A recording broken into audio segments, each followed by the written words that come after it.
The following program, NORML Show Live, is intended for responsible adults only. We advocate for the repeal of marijuana prohibition for adults. We discuss the science, culture, and controversy about America's marijuana laws. We do not advocate or encourage any illegal activity and advise all listeners to learn their state and federal marijuana laws by visiting norml.org, NORML.org. Opinions and claims made by guests and advertisers of NORML Show Live are their own and do not necessarily reflect the philosophy and policies of NORML. Listener discretion is advised. You take a seed, you plant it, you grow it, you dry it, you roll it, you smoke it. You take a seed, you plant it, you grow it, you dry it, you roll it, you smoke it, and it goes down smooth. Hey! Spanning the continent to bring you the truth about cannabis and marijuana law reform. I smoke pot and I like it a lot. From the promise of legalization. And I think we need to rethink and decriminalize our marijuana laws. To the agony of prohibition. One major responsibility is to encourage people to use less drugs. The National Organization for the Reform of Marijuana Laws presents NORML Show Live, Marijuana Nation. Now, here's your host, NORML's Outreach Coordinator, Radical Russ Belville. All right, everybody, welcome. It is Friday, February 5th, 2010, and it's got to be 420 somewhere in the world. I'm your host, Radical Russ Belville, for the next 60 minutes of news, talk, information, music, comedy, and more, brought to you by, for, and about the cannabis community. We are the mainstream media of the cannabis community, and we're so glad to have you here. You can also check out our blog, the NORML Stash blog, at stash.norml.org, where you'll also find archives of the replays of NORML Show Live. You can subscribe there through iTunes. You can listen to the NORML daily audio stash players. You can work away the day while listening to great toker tunes and hearing the latest news and information for the marijuana community. And joining me in our virtual studio 90 miles away in beautiful Astoria, Oregon, home of Kindergarten Cop, my good friend and half sister, Cannabis Carrie. It's not a tumor. It's not a drug, it's a leaf. Oh, yes. Arnold was up there in Astoria for filming Kindergarten Cop, and Carrie knows all of the scene locations. She's like a veritable Astoria encyclopedia. That's right. I do love the town I live in. Like most Americans, I really love where I live. That's right. And that's the thing about wanting to change these marijuana laws. I get a lot of people that are like, oh, I want to move to Oregon. Oh, I want to move to California. Hey, fight for your own state, man. Stay in your own state. There's great things about your state worth staying for, and we'll help you fight to change those laws. Carrie brings us our hemp headlines right after the first break of the hour. So, Carrie, what are we looking forward to for today? Well, we're going to go back to Kansas and see what's going on there. You know, they're trying to outlaw some fake marijuana. Well, the Lawrence, Kansas cops just can't wait for that. Then we're going to go to New York and look at the polls coming out of New York and to see if they have the support they need to pass medical marijuana laws finally. And then we're going to do our Friday updates, where I'm going to look at a couple of stories that we did this week. One, we're going to get an update on the crazy cookie flyer and that tragic story in Juarez. All right, more updates coming up on our NORML hemp headlines right after our first break. We pay a few of the bills, and we urge you all to visit our sponsors and support them, because the money they spend on advertising goes to the NORML Foundation, and that helps us to spread the word, the growing truth about cannabis. Also on today's show, it is Rockin' Friday. We get you ready for the weekend with some great 420 toker tunes. Johnny Reeferseed is going to be bringing us a tune today, filling in for the Rockin' Fridays. Also at the bottom of the hour, at the 30-minute mark, we'll be speaking with Steve Bloom from CelebStoner.com for our first and third Fridays of the month Celeb Stoner Entertainment Report. And at the 45-minute mark, I've got a special interview we're going to do with a gentleman I just spoke to an hour ago for the first time. He's out there in San Diego, and he's got some disturbing news about the practices of the San Diego police and the Border Patrol in that area that all folks in the Southern California area need to know about. I thought it was so interesting, I just gave him a call and said, hey, you want to tell my listeners? And he said, sure.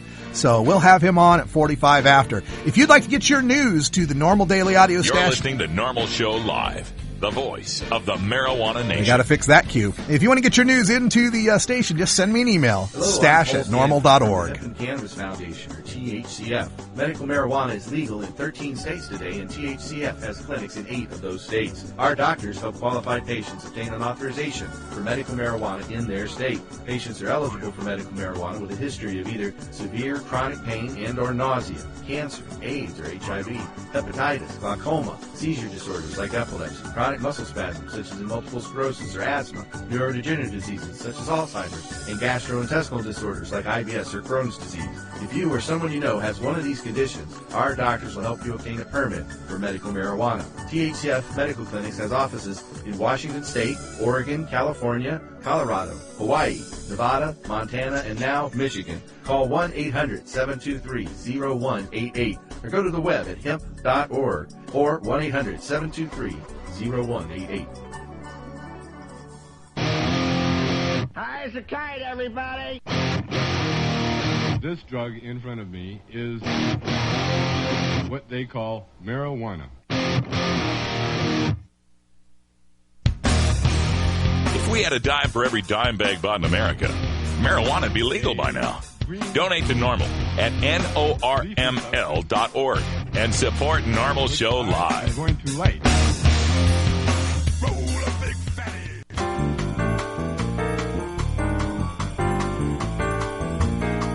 Medical marijuana, industrial hemp, consumer cannabis. It's time for this week's NORML News with Cannabis Carrie.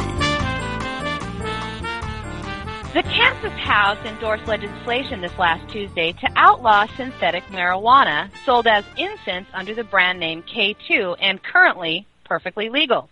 This is the new drug of choice, says Kansas Representative Rob Olson, the bill's sponsor. The state Senate passed similar legislation last month that we reported on, and after a final House vote today, lawmakers will reconcile the two versions of the legislation before sending it to Governor Mark Parkinson for a signature. Kansas would be the first state in the nation to outlaw the product. Now, an interesting twist on this story. Yesterday in Lawrence, Kansas, local law enforcement and the U.S. Food and Drug Administration agents raided the store Sacred Journey. According to the newspaper The Kansas City Pitch, the agents seemed to be targeting the store's supply of K2. The attorney for Sacred Journey told the Kansas City Pitch yesterday, "From what I was told, the warrant says they are suspected of selling illegal drugs." The agents seized various things, including an inventory list, and they also went into the store's safe. The officers told employees that they are considering charging the store's owner criminally. She was out of state when the raid was conducted. Supposedly, some of the botanicals she sells contain chemicals that could be precursors to substances on the federal schedule of controlled substances. Meanwhile, a Kansas City television station reports that the man who supplies Sacred Journey with K2 was also detained yesterday and questioned by law officials about the chemicals contained in the fake marijuana. A call to the FDA led to a statement that the FDA does not comment on ongoing investigations. I had to try. Yeah, you gotta try. Yeah, this notion that this K2, the fake pot, a couple of the chemicals that they're targeting here are called JWH-018 and JWH-020 that are supposedly synthetic analogs to various cannabinoid compounds. But once again, it just illustrates the futility of trying to conduct a war on drugs. And that futility is no matter what it is that you ban, there's always going to be a new and better drug. There's always going to be new, better living through chemistry. There's always going to be new science geeks coming up and finding ways to get around the drug laws by coming up with stuff that's not technically illegal, but still gets you high. And folks, we've only begun to see the extent of how far this will go. We are just beginning to unlock some of the secrets of genetic engineering and biology that will make the synthetic drugs of today look small in comparison to what we're going to have in the future. And it comes down to, again, the notion of what is our right. You know, what is our right? It's not just a matter of do we have the right to plant seeds and sow crops, but do we have the right to modify our own consciousness? I often ask a hypothetical question to drug warriors, and I ask them, if they came up with a drug that was perfectly safe, I mean perfectly safe. No long-term damage whatsoever. No short-term damage whatsoever. It got you high. It made you feel good, but it didn't change your perceptions. It didn't change your reaction times. And if this sort of drug existed and was not addictive whatsoever, should it be illegal? Right? Because it's not harmful, right? Not physically harmful, not addictive, not harmful to society because of your impairment or bad judgment. But all it does, this mystery unobtainium drug that I come up with, all it does is get you high. Should that be illegal? And when you have that discussion with people, you really break down their resistance to drugs, and you find out what their resistance actually is to the notion of someone feeling pleasure. Someone else feeling pleasure or cheating nature in some sort of way. It's something I think about a lot, and something that I encourage you all to think about and talk about with other people. I've often had a theory that the reason why there's so much opposition to marijuana has a lot to do with our Judeo-Christian upbringing and the way that this nation is founded kind of on a Puritan work ethic. And alcohol is okay because when you drink alcohol, there's a payment to it, right? There's a physical toll. You get a headache, you get sick, you get woozy, you have a massive hangover. So yes, you get your pleasure, but you get your pleasure with a ration of pain, right? You have to pay for it later. I think the reason they hate marijuana so much is because there's not that associated ration of pain to go with the pleasure that you get from it. Most people smoke marijuana. They have no problems in their life when they smoke marijuana, and they don't have hangovers or the after effects that you'd get from alcohol or hard drugs. Think about that. I think that could be part of the reason why we have such a social stigma against marijuana users. And the New York Times published a new poll yesterday showing that medical marijuana support among voters in New York State is so solid that even a substantial majority of Republicans favor its legalization. The Quinnipiac University poll found that 71% of voters supported medical marijuana, including 55% of registered Republicans. The poll numbers seem to confirm others cited by sponsors of the current medical marijuana bill in the Assembly. The current attempt at legalizing medical marijuana for patients in New York State has passed out of its first committee, and supporters hope to see it pass in New York this year. But they remain cautiously optimistic. New York has tried to pass medical marijuana legislation at least 7 times since 1998. The current bill, working its way through the legislative process, would not allow patients to cultivate their own medicine, but rather have them obtain medical marijuana through a state-licensed, not-for-profit facility that would manufacture and distribute the cannabis. This is the theme that is spreading through the East Coast with regard to their attempts at passing medical marijuana. It passed with New Jersey just a couple weeks ago, what I call the no garden state, because they take away the right of the patients to grow their own medicine. And this is what we're seeing in New York as well. And while, of course, everybody is excited and happy to have a state pass medical marijuana, nobody wants to see cancer and AIDS patients and MS patients and people in pain having to suffer. The notion that we want to set up some sort of monopolization of the supply of marijuana for these patients is offensive, and it's harmful to the very people that you're trying to help. Number one, the best thing about medical marijuana is that it's a houseplant. It's a houseplant you can grow relatively cheaply and treat yourself. It's safe enough that you don't need to have a doctor looking over your shoulder every time you take a dose. You cannot possibly overdose from it.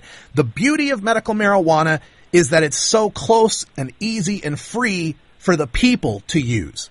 So to take that source, that free source of relief, and to restrict it only to businesses and only to a profit-making venture, yes, I know they call them nonprofit and whatever, but somebody's making some money off of this.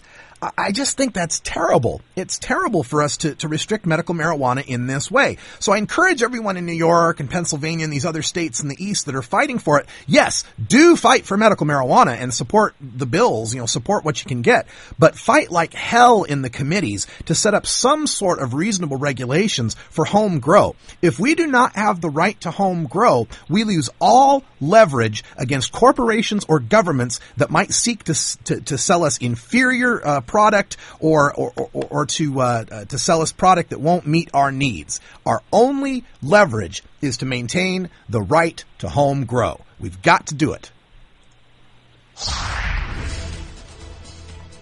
And in our Friday update segment and headlines, in global news, a new campaign in Scotland with major funding is the Weed Them Out program. The Scottish crime and drug enforcement agencies are teaming up with police in Scotland to ask landlords and retailers to help them spot what we would call grow houses in the States, and they call cannabis factories. I sort of like that better. The police have staged a special summit for property owners to highlight the telltale signs that a cannabis farm could be operating in a building or house. Weed Them Out will be seen on billboards and on TV spots in the country for the next year. The California man accused of interfering with a flight crew during a cross-country trip that had to be diverted to Pittsburgh has waived his preliminary hearing. Kim and Chan was headed from Philadelphia to San Francisco on a U.S. Airways flight on Sunday when he started acting strangely, eventually coming out of the bathroom with his pants down. Officials say Chan told the FBI that he had eaten a double dose of marijuana cookies.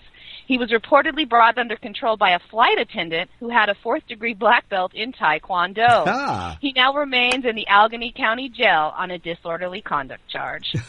Oh, a karate kid.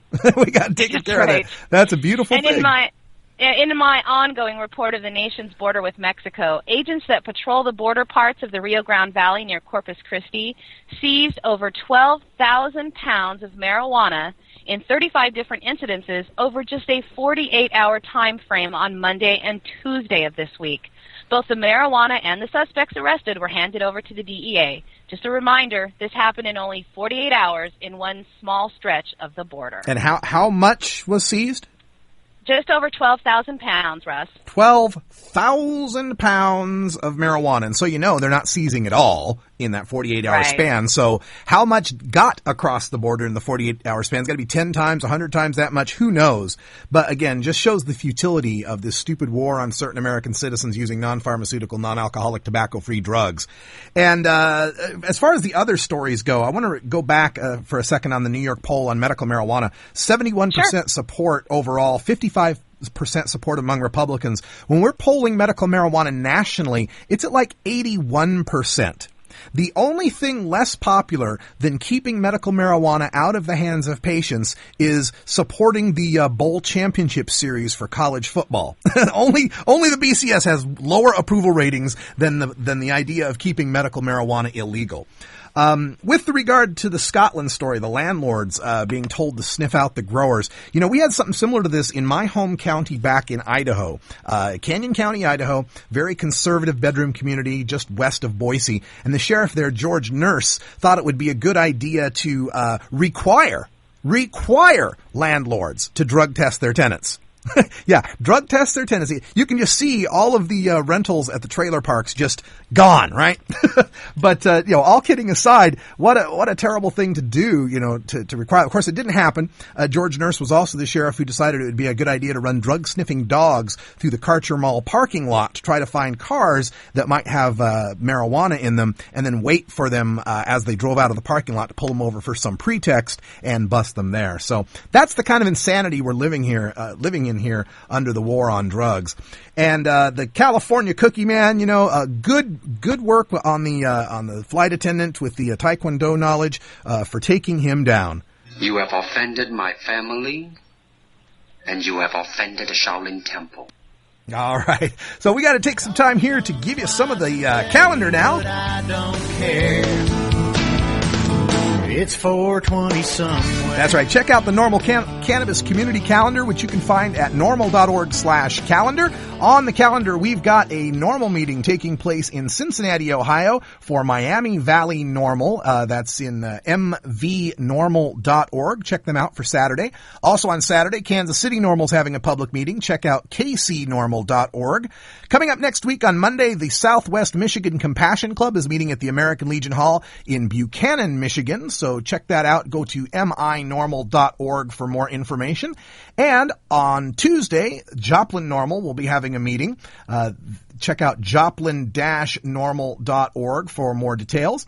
On Wednesday, we do have no events so far posted to the calendar, but coming up next Thursday, University of New Hampshire Normal will be meeting at the MUB Student Union room 334. Check out UNH Normal for that detail. And Ohio Normal will be having their open internet meeting via Paltalk. Check out ohionormal.org for all the information.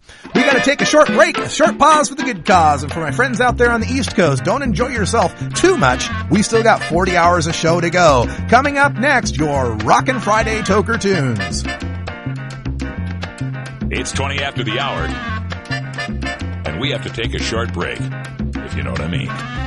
Please support these sponsors who support Normal Show Live. Oh, have you ever met that funny reefer man? A reefer man. Have you ever met that funny reefer man? A reefer man. If he said he swam to China, he would tell you South Carolina. Then you know you're talking to that reefer man.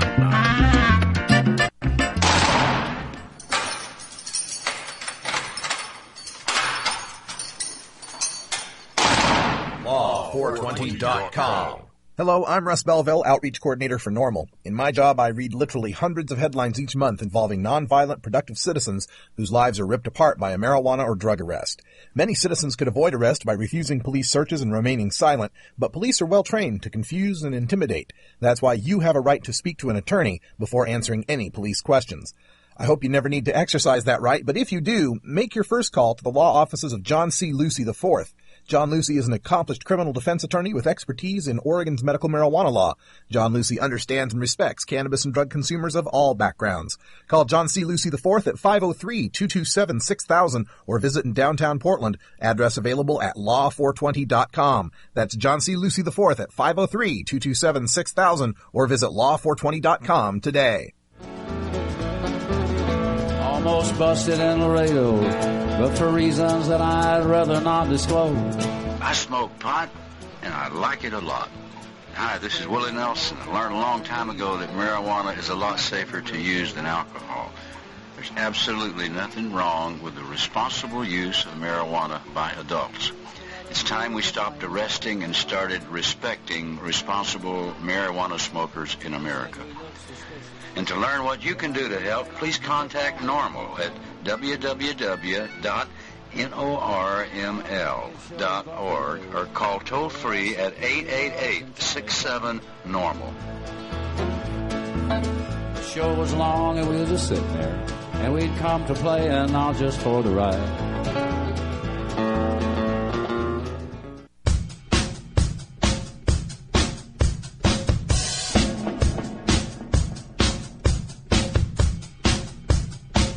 It's time for your Daily Toker Tunes, the best in 420-friendly music from all genres that uplifts, entertains, and informs the public.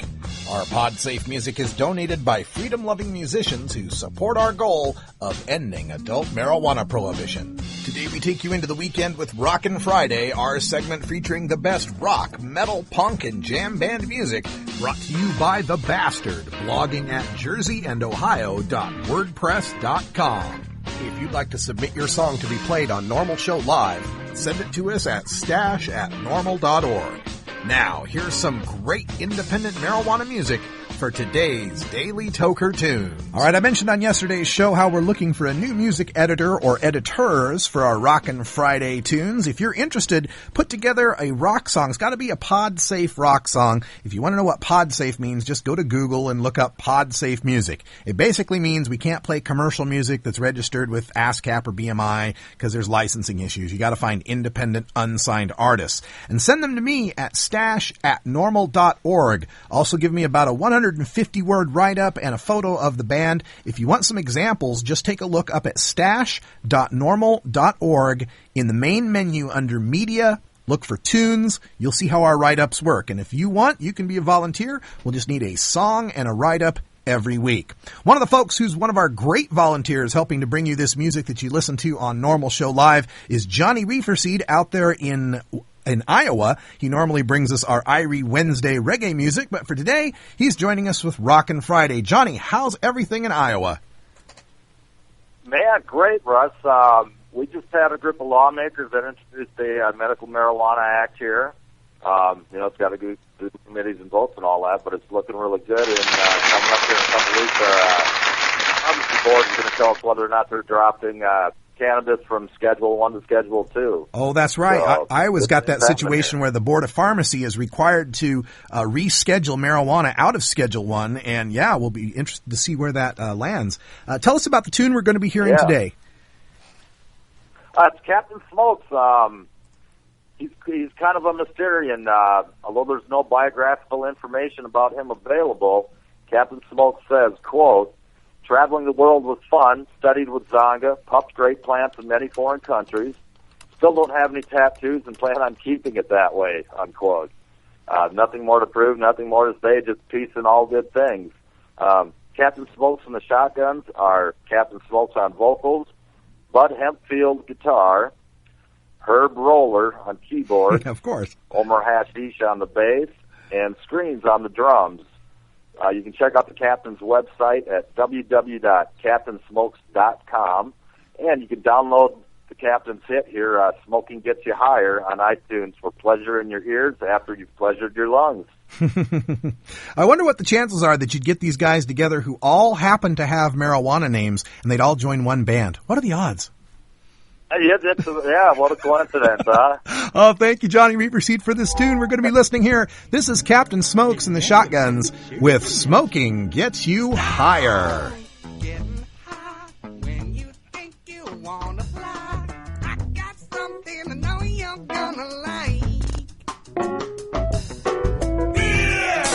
Taste smells good, liquor goes down awfully smooth, but you're only halfway to the moon. Pills fuck you up, but you know they cost too much, and they lead to a crazy thing called addiction. There's just one thing that you need, it's good old-fashioned weed. Come along and sing it with me.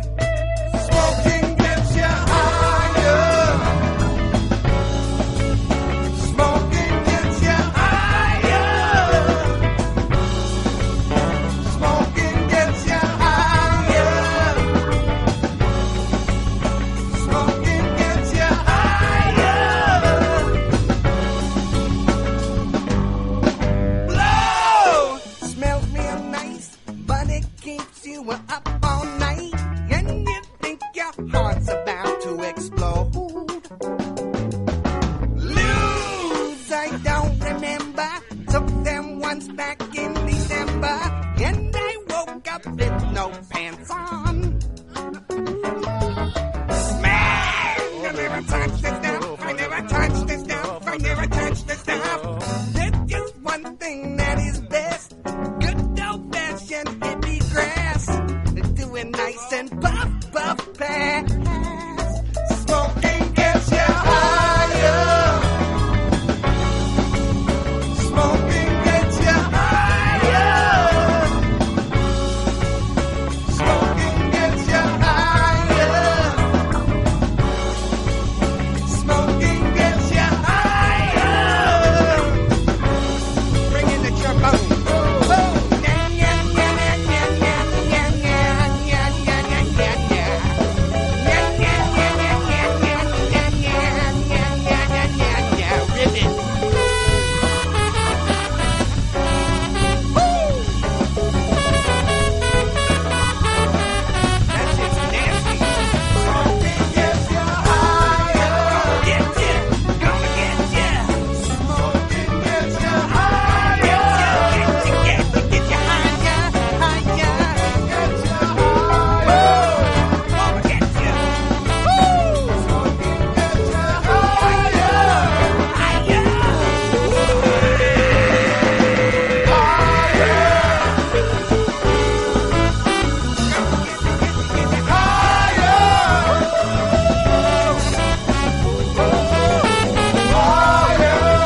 All right, loving the extended jam. Thank you, Johnny Weeperseed. This is Captain Smokes and the Shotguns with Smoking Gets You Higher. Tribute to the herb. We love it. Coming up next, the bottom of the hour, we're speaking with Steve Bloom from New York City and the Celeb Stoner Entertainment Report. Stick around. This is Normal Show Live. We'll be right back.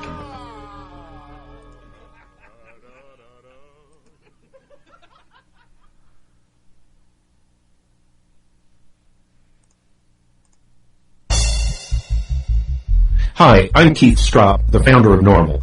In all the years since 1970 that I've been fighting marijuana prohibition, I've learned that drug warriors love to confuse the public with statistics.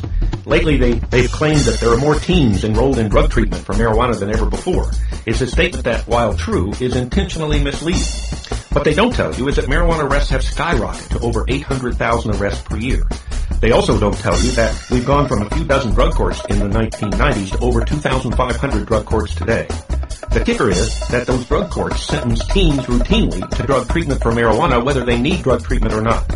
So they arrest more people for pot, require them to enter drug treatment, then claim the higher treatment numbers justify more pot arrests. It's an absurd proposition, but no more absurd than banning a plant. Learn the facts about pot. Visit NORML.org today.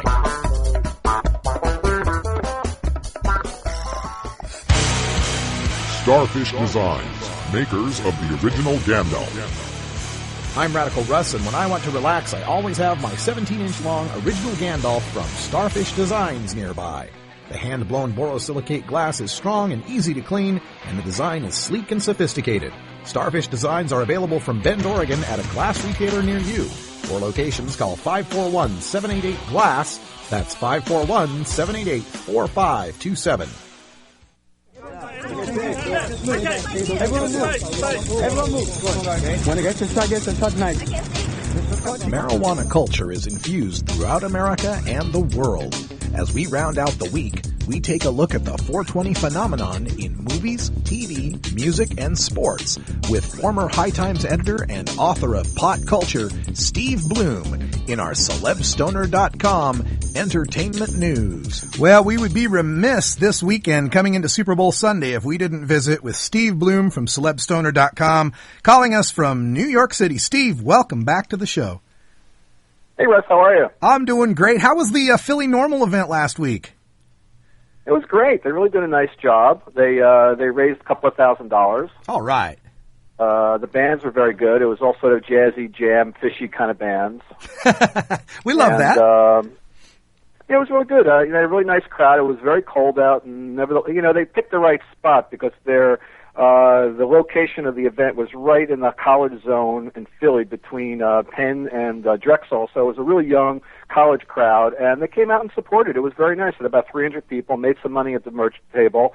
It was a small event, but a really nice event, and a really good job by Chris Goldstein and all the Philly NORML folks. Oh yeah, Philly NORML. Check them out, phillynormal.org. They're doing some amazing things out there in that area. And speaking of this weekend and sports, of course, it's a Super Bowl this weekend. The Saints and the Colts. And over the past couple of Super Bowls, there's been a bit of a Celeb Stoner connection. Let our listeners know a little bit about the NFL All Drug Bust team and how that affected the Super Bowl in the past couple of years.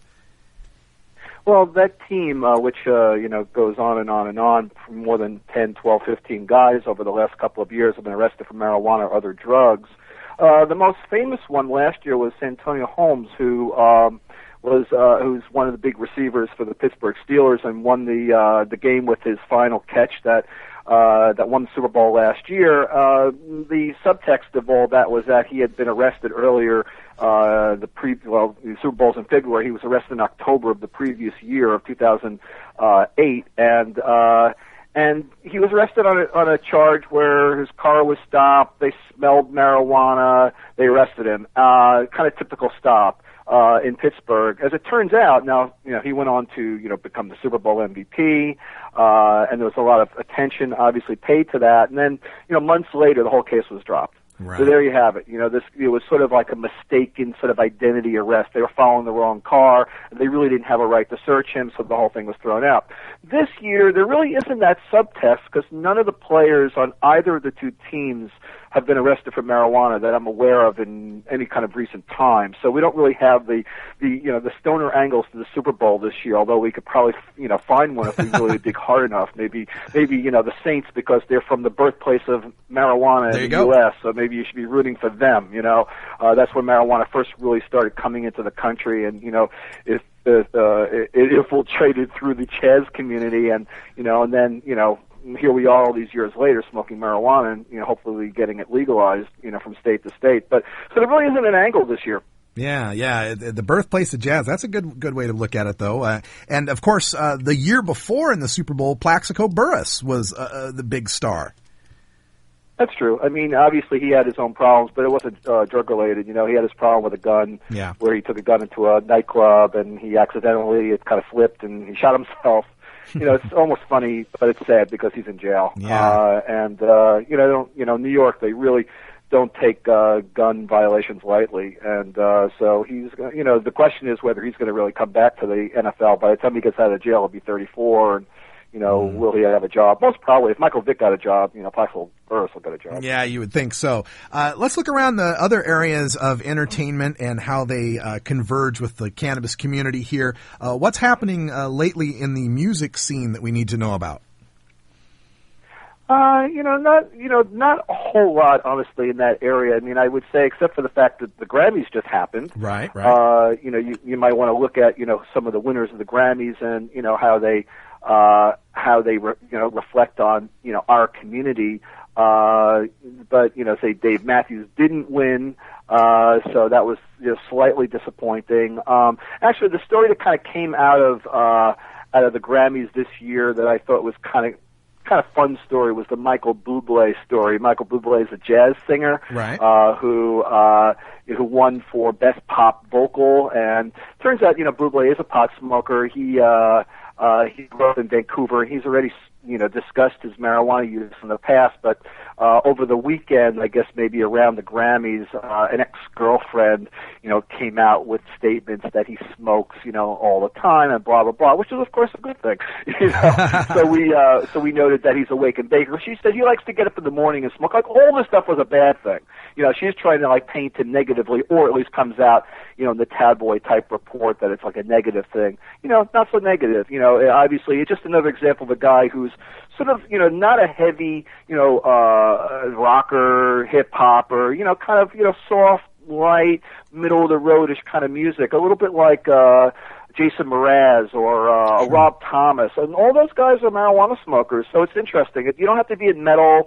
You don't have to be in a jam band. You don't have to be in a reggae band. You don't have to be in a rock band. You could just be sort of a very easy listening singer, and you still enjoy your marijuana. So I thought it was interesting. Here's a guy who you might not expect because he looks so kind of like clean cut. Yeah. Which we really shouldn't draw any kind of anything out of that anyway. You shouldn't be judging people by their hair or their beards or whatever. But, he sort of doesn't really look the part, so to speak. If you think, the average pot smoker might have some long hair and maybe a beard, or that's for the male end of it, or, or wear a headband or do some of the stereotypical kind of traits. But so I thought that was a good little angle. Yeah, and we're speaking with Steve Bloom from celebstoner.com. I'm checking out the website right now. There's all sorts of great videos. You can get all the information on news and reviews, blogs, sports, stoner movies, the top celeb stoners. It's all out there at celebstoner.com. And one thing I wanted you to address, because I'm looking at the advertisement for the Cottonmouth Kings, Dawning of a New Era, 4/20/2010, and there's some great news about one of our favorite artists here on the Stash joining the Kings.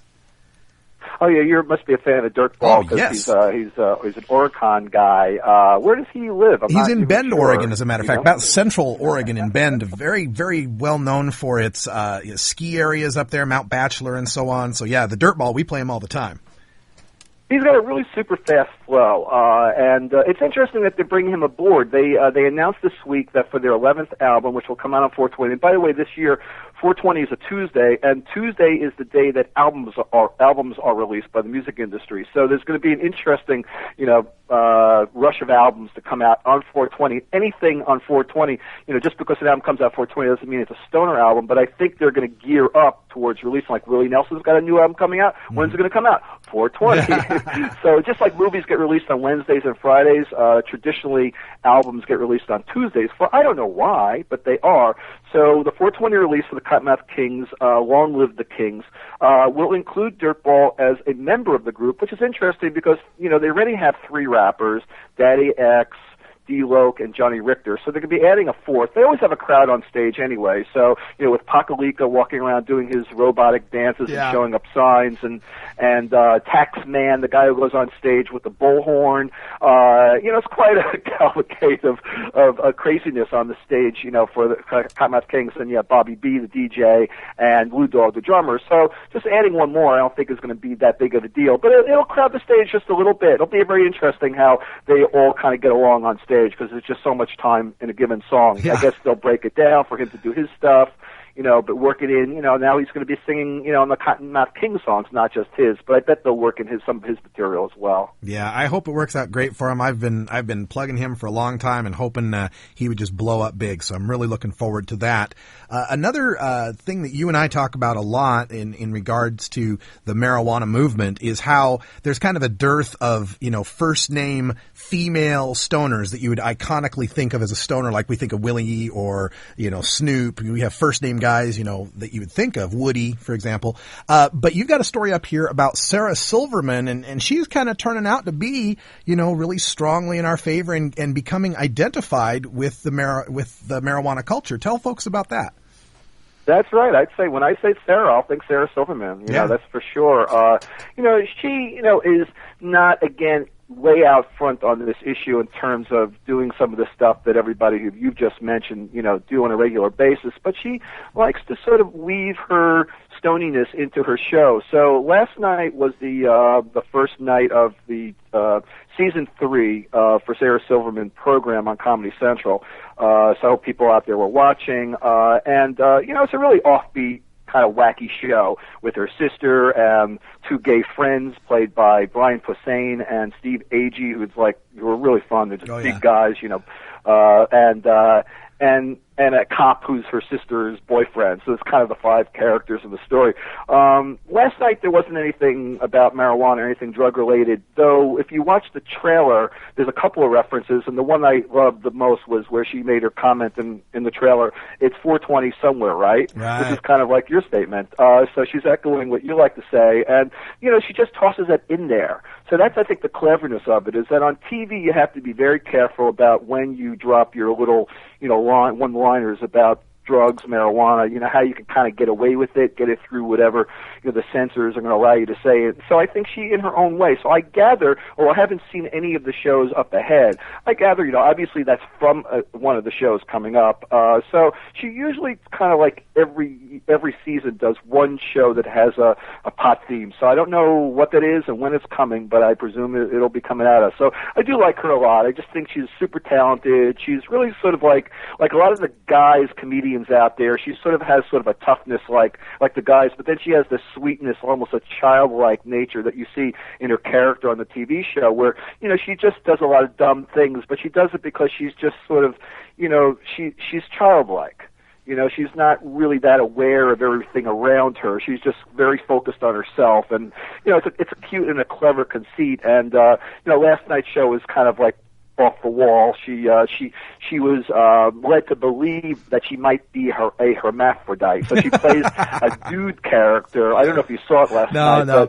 But, and the dude character with her and a mustache was just hysterical. And then to even prove more that she's a dude, she moves out of her house and she goes to live out camping somewhere, so there's a tent and a fire, and she's chopping wood and doing all this guy stuff. It was very funny. I wouldn't say it's the greatest episode ever, but there's always something in a Sarah Silverman episode that is really a standout. And the guy stuff, her playing the dude, was tremendous last night. Love Sarah Silverman. I think, all of us out there, all the stoners out there should support her. Maybe, she has a kind of a comedy that everybody doesn't love because she's a little, tasteless at some times, She can be shocking. And it makes fun of certain people, but, you know, she does it with a really sweetness, so she kind of gets away with it.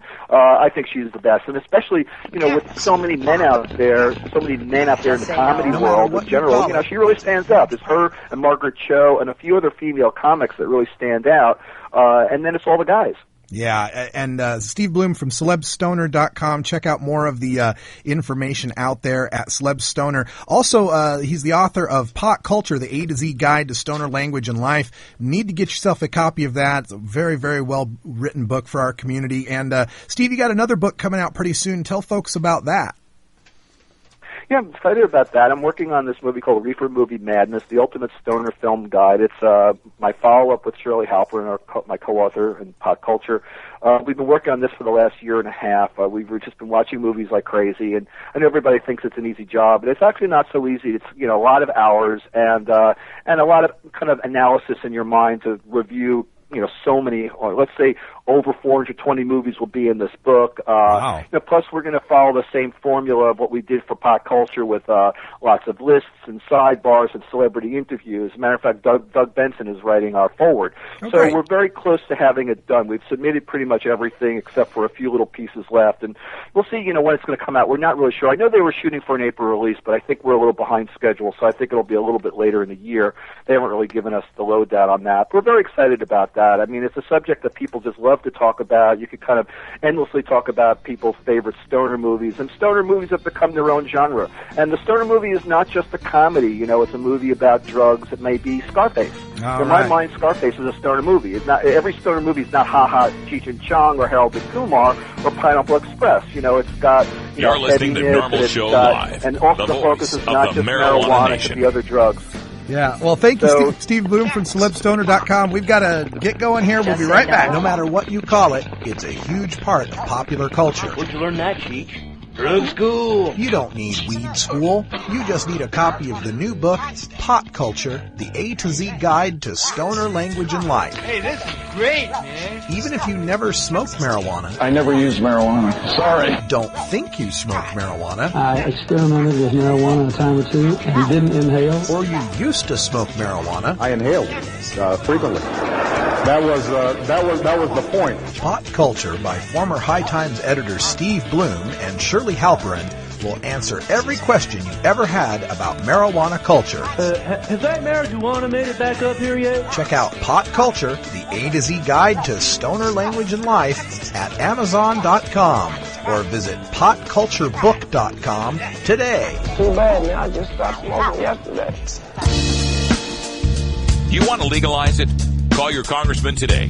202-224-3121. It's free, it's easy, and you don't even have to give your name, just your zip code, and they'll hook you up to your congressman. Call 202-224-3121 and tell Congress you support marijuana legalization. Liberate your mind. Liberate your mind.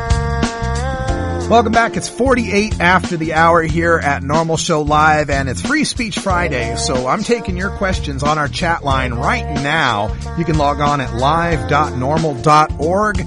Click on the big magnifying glass. That'll take you to the multicam chat room where we're all hanging out and discussing the show. Just waiting for folks there in the chat room to send up some questions. We've also got a special guest who will be joining us in just a moment here from San Diego, California. I received an email from him. His name is Jim, and he sent us an email to National NORML to talk about what's happening in San Diego with regards to some of the practices by the Border Patrol.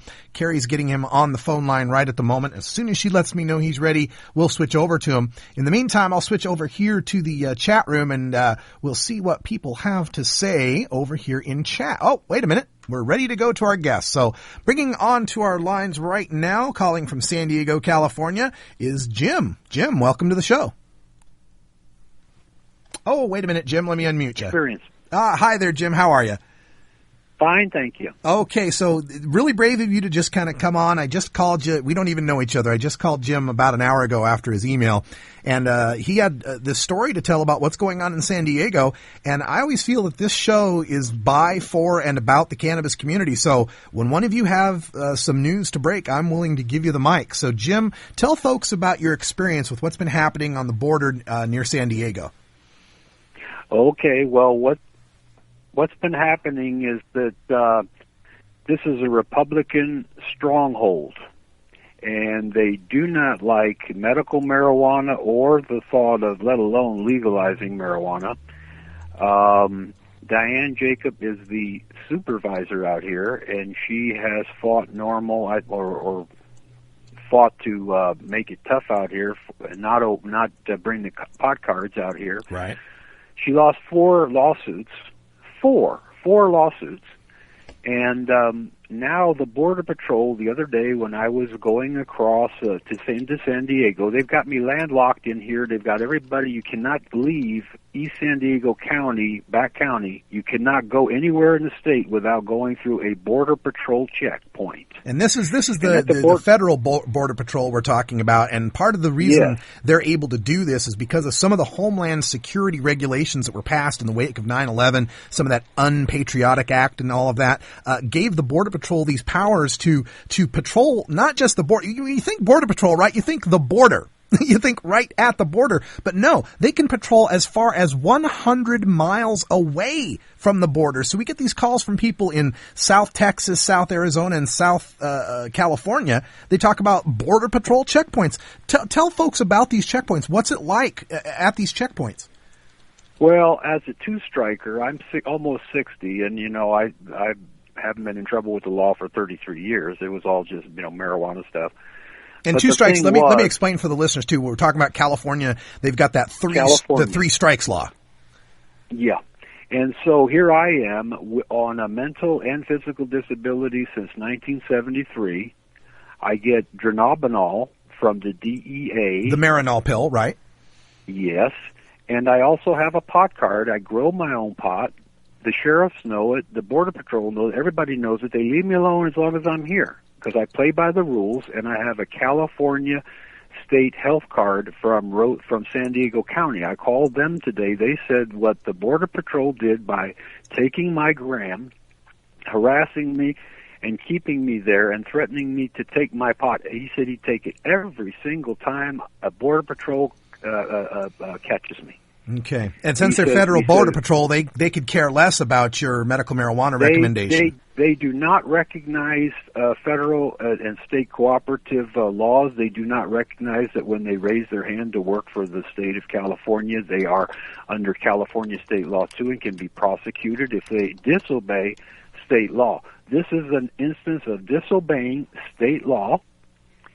They had no reason. I had it's just dial a number or a website, and it's a yes or no. And they're not supposed to pull me over. Dog was in my car. I told them where it was. And before I had gone there with a joint, and they said, "Thank you, Mr. Lacey. You did the right thing. You told us it was the right amount." And I was on my way.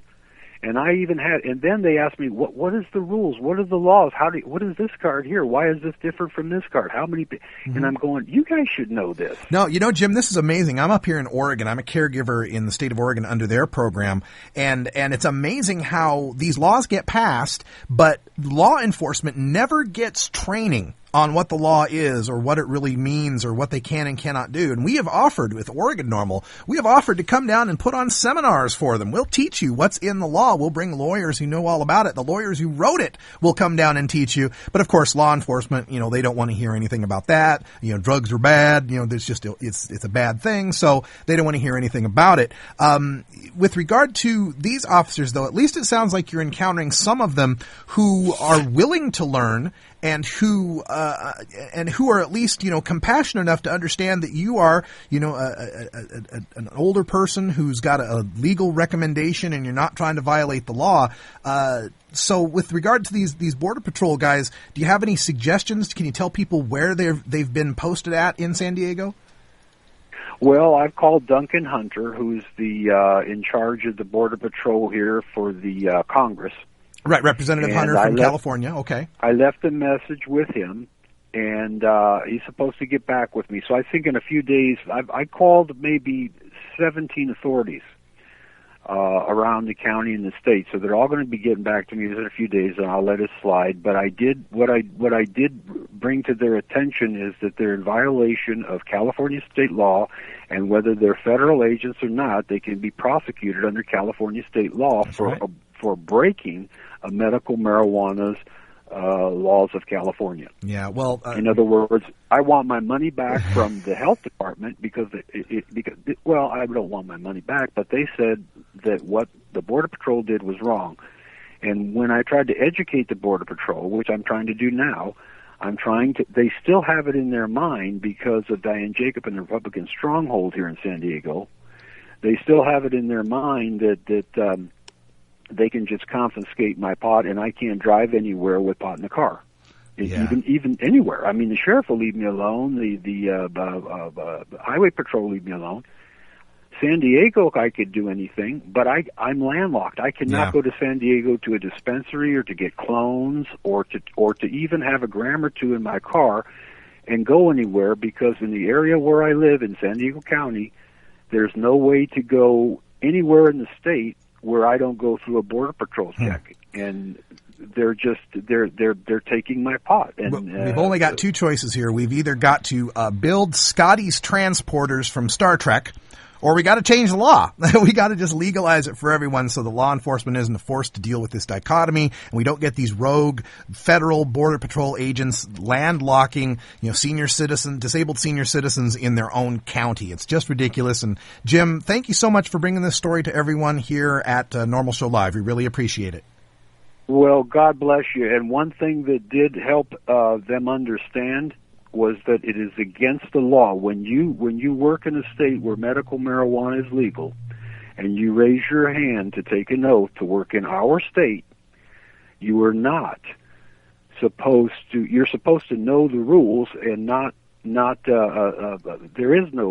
Obama has said this, and it's just a complete disrespect to Obama, and it's a complete disrespect to the drug czar. There's nothing ambiguous here. Yeah. It's clear as could be. You're absolutely right, Jim. Thank you so much for joining us here on Normal Show Live. We appreciate everything you're doing there in San Diego. But isn't marijuana or dope illegal? Only for those who enjoy it. Medical use of marijuana is legal in this state.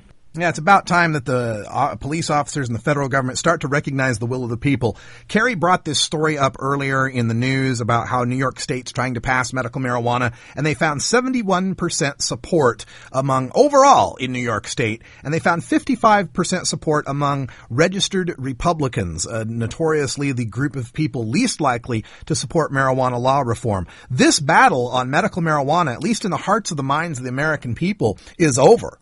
It's been solved already. People, by and large, agree there should be medical access to marijuana. And to quote the latest Gallup polls on that, not only was there 81% support nationwide on this issue, but there was also 56% support among the 81% that support medical marijuana. 56% of them support open medical marijuana, like California's Prop 215 that allows a doctor to recommend marijuana for any ailment he or she feels that it would help. Right? So they can't make this excuse that, oh yeah, lots of people support medical marijuana, but not California-style medical marijuana. It's out of control. No. People support California-style medical marijuana. 56% of the people of that 81% that support. When you do the math, that works out to about 45% nationwide for California-style medical marijuana. And among the 81% that support medical marijuana, 21% support a system like Oregon's, where there's a qualifying list of conditions, but in that qualifying list, you don't have to be terminally ill. You can just be chronically ill and still be able to get medical marijuana. So 21% for Oregon style, 56% for California style means when you work it out, overall amongst all Americans, there is 65% support for medical marijuana that's at least as good as Oregon or better. So it's time for the bills, in the East Coast especially, to start getting better. I'm Radical Russ. Thanks for joining us this week on Normal Show Live. We'll be back next week, Monday through Friday, with more news, interviews, and everything else you need for the cannabis community. Until next time, take care of each other, tokers.